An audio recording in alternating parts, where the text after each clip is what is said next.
Welcome to my channel, MZ Random Videos. For today's video, we're gonna make some adjustment sa aking motor.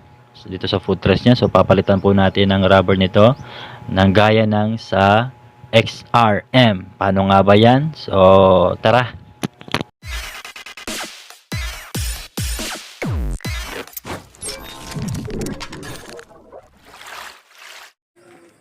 So mapapansin nyo dito guys, so wala yung isang rubber niya rito. So hanap ako ng lagaring bakal, yung blade niya. So ayan. So tinanggal na natin. Tara.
So ayan, yung sa kabilang side naman ang nilalagari ko na dyan. So ayan, nakikita nyo naman na namumuti na yung nilalagari ko, no? So kailangan lang natin pagtiyagaan, kailangan natin ng tiyaga.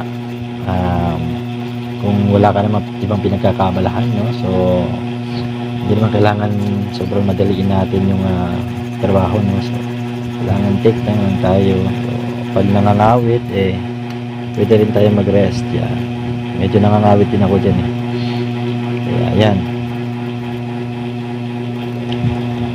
So medyo sumasabit yung ngipin ng lagari, kaya kung mapapansin nyo sa video, may ini-spray ako, so tubig at na may halong dishwashing liquid yan.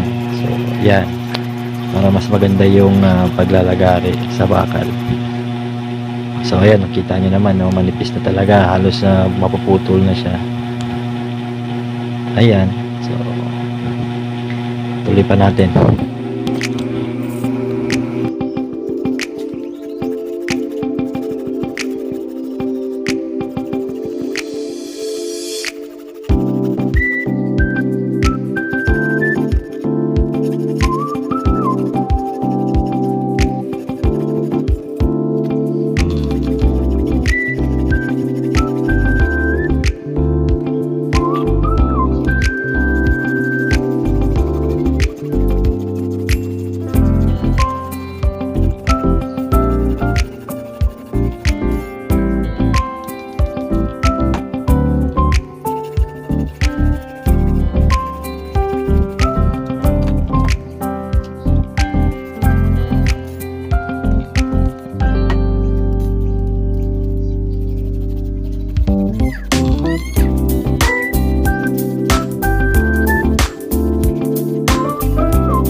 Ayan guys, natanggal na natin yung silbing lock ng rubber, no? So yung bakal niya.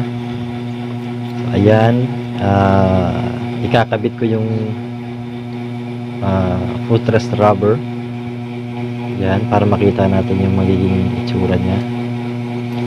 So ayan, isusuksok ko yung lock niya para yan yung nagsisilbing hindi iikot yung rubber. And then yung sa kabila naman.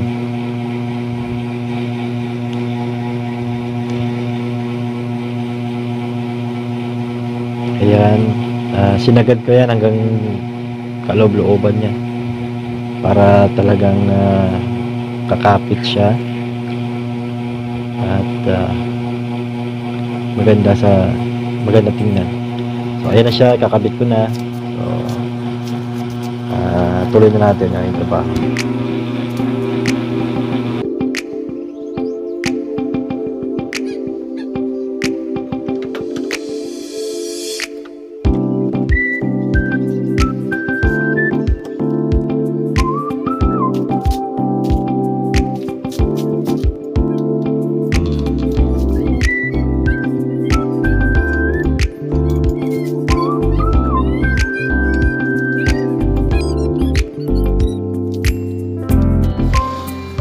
At syempre, hindi matatapos ang trabaho natin kung hindi natin ipapa-welding. So, pumunta tayo sa welding shop para ipa-welding to.